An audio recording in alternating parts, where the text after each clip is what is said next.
Kaixo guztioi, ongi etorri bideo berri batera, jarraituko dugu igidura zirkularrarekin, laugarren bideoa, eta hemen hasiko gara ariketak egiten. Vale? Ikusiko dugu nola ariketa batean, abiadura angeluarra ematen diguten, eta hortik lortu behar dut abiadura lineala eta baita ere azelerazio normala. Hau da ariketaren enuntziatua, esaten digute, 300 cm gurpil baten ertzean, gorputz batek 8 bira ematen ditu minutuko. Eta kalkulatu behar dugu, abiadura angeluarra, sistema internazionalean, gorputzaren abiadura lineala, eta baita ere gorputzaren azelerazio normala eta tangentziala. Hasiko gara A atalarekin. Esaten digute, gorputzak ematen dituela 8 bira minutu batean. Ariketa batzuetan baita ere ematen dizkizuete RPM, direla revoluciones por minuto. Berdina dena, bale? Orduan, kalkulatu behar dugu abiadura angeluarra sistema internazionalean. Gogoratu behar dugu, abiadura angeluarra, omega izkiarekin idazten duguna, bere unitateak sistema internazionala direla radian zati segundu. Radianak erabiltzen ditugu angeluak neurtzeko eta segunduak denbora neurtzeko. Beraz, egin behar dugu lehenengo gauza da, 8 bira minutu pasatu radian segunduetara. Horretarako egin behar duguna da konbertzio faktore bat. Orduan, gu daukagu 8 bira minutuko abiadura angeluarra eta pasatu nahi dugu radian segunduetara. Hau ia ariketa guztietan egin beharko duzue, bale? Konbertzio faktoren bitartez. Lehenik eta behin, kenduko dugu minutuak. Horretarako jartzen dugu hemen goian minutuak eta lortu nahi ditugunak dira segunduak. Jartzen dugu bat handienean eta bestean dagokiona 60 segundu daudelako minutu batean. Hau ez baduzu ondo ulertzen, badauzkat bideo batzuk kanalean direla konbertsio faktoreak, bale? Eta banoa saltzen nago gutxinak. Baina onartuko dut maila honetan jadanik dakizkizuela egiten konbertsio faktoreak. Ja aldatu dugu denbora, orain aldatu behar duguna da daukagu birak eta pasatu behar dugu angeluetara.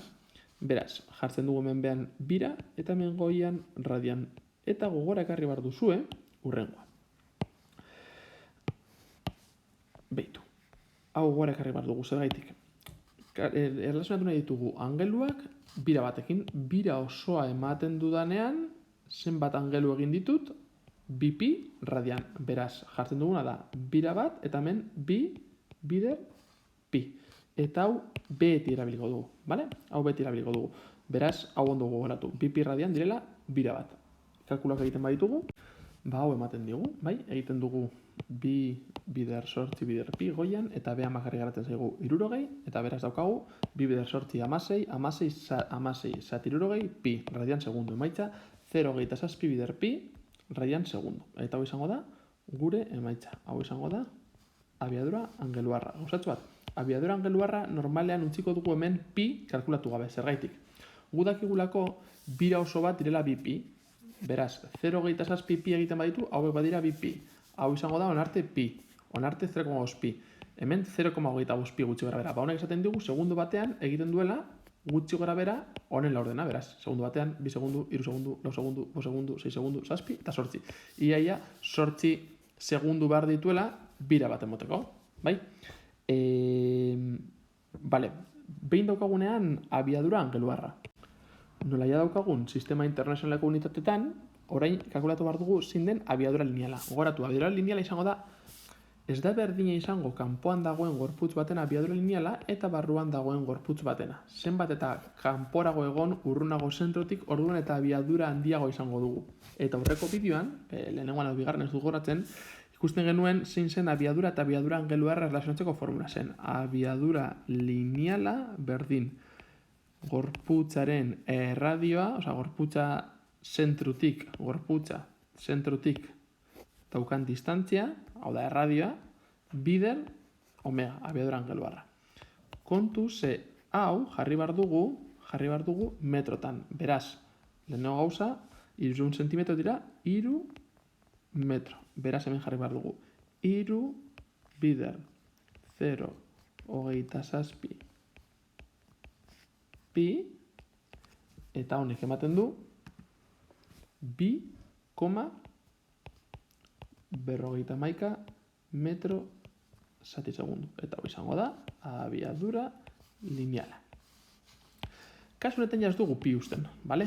Pi hemen utzi dugu laguntzen digulako ulertzeko zenbateko abiadura angeluarra daukan, eta hemen abiadura kalkulatzeko guri beritetin zaigu pi. Honek esaten digu egiten dituela segundu batean 2,5 metro gutxi gora bera. Eta azkenik eskatzen digute kalkulatzeko azelerazio normala eta tangentziala. A ber, tangentziala. Esaten digu minutu batean ematen dituela 8 bira, ezta? Eta kalkulatu dugu zenbat den hori abiadura angeluarra radian segundutan. Horrek esan nahi dugu beti ematen dituela bira kantitate berdina, denbora kantitate berdinan. Horrek esan nahi du bere abiadura konstantea dela. Hau da, bere abiadura angeluarra konstantea dela, ez dela aldatzen. Eta abiadura angeluarra konstantea bada, ondo iztatu dezakegu, azelerazio angeluarra 0 dela, ez dagoela inolako azelerazio angeluarrik. Hau da, gure igidura da igidura zirkular uniformea. Ez dagoelako inolako azelerazio angeluarrik. Eta hau ez badago, horrek esan nahi du abiadura konstantea dela, ezta? Eta abiadura konstantea bada, horrek esan nahi du azelerazio tangentziala 0 dela. Zegoratzen bauzue, azelerazio tangentziala neurtzen du zelan aldatzen den zenbaki hau. Ez norabidea baizik eta zenbaki hau. Eta zenbaki hau beti berdina bada, horrek esan nahi du azelerazio tangentziala 0 dela. Azelerazio angeluarra 0 denean, azelerazio tangentziala beti 0 da, zegoratzen bauzue baita ere, aurkitu genuen formula bat, esaten zuena, AT berdin R bider alfa. Azelerazio angeluarra 0 bada, azelerazio tangentziala beti izango da 0. Beraz, kasu honetan, azelerazio tangentziala berdin 0. Eta hori da, azetiketak eskatzen diguna. Igidura zirkular uniformean beti izango da 0. Eta hori eskatzen diguta azelerazio normala. Azelerazio normala kalkulatzeko goratu. Azelerazio normala barruranzko norabidea eta noranzko daukala, kasu honetan azelerazio normala hau bezalako azelerazioa izango zen, bai, bere modulua ezagutzeko, oraindik ez dugu ariketarak egin, ikasi formula hau. Azelerazio normala berdin abiadura lineala karratura zatiarra. Eta ikasi baita ere beste formula hau. Berdin beste hau, bai? Abiadura lineala badaukagu, hau erabiltzen dugu, abiadura angeluarra badaukagu, hau. Kasu honetan nola abia dauzkagun, bata edo bestea. Honetatik hau lortzea txorakeri bat da. Azkenean erabiltzen duguna da ekuazio hau, bai? Hau erabilita, bi ekuazio hau, bi formula hauek konektatu aldituzue. Ara ulertu behar duguna. Azelerazio normala esaten digu, puntu batean daukadan abiadura, karratura zati R. Ni mugitzen manez igidura zirkularrean, nire R beti izango da berdina. Igidura zirkular uniformea badaukat, nire abiadura da konstantea. Edozein puntutan abiadura berdina badaukat, azelerazio normala beti izango da berdina. Hau da, azelerazio tangentziala 0 denean, azelerazio normala konstante izango da. Baina kontuz, ariketa honetan ez da gertatzen hori, baina gero eta askarrago mugitzen banaiz, bai, igidura zirkular uniformeki azeleratua izango bagenu, azelerazio tangentziala ezberdin 0 izango bazen, orduan abiadura aldatuz joango zen, abiadura angeluarra ezberdin izango zen denbora tarte bakoitzean, eta orduaz azelerazio normala esen konstante izango. Beraz, gomendatzen dizuet hau nonbaiten apuntatzea.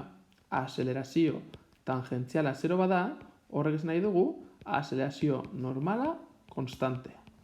Azelerazio tangentziala ezberdin 0, azelerazio normala ez da konstantea izango. Eta hau oso garrantzitsua da ariketak ebazten ditugunean. Kasu honetan, ariketak bakarrik esaten dugu kalkulatzea. Bai? Beraz egin behar duguna da, erabiliko dut formula hau. Bai? 2,51 karratura, 2,51 karratura, zati erradioa metodan, zati 3. Eta horrek, honek ematen digu, 2,1, eta nola azelerazioa den, metro, zati, segundu karratu. Eta hau da, berdin, azelerazio normala. Bideo gustatu bazaizue, sakatu fizikaziko ikurra bideo gehiago ikusteko, Twitter bidez eskatu aldituzue ariketa edo azalpen gehiago, eta espero zuen gustoko izana. Eskerrik asko eta agur.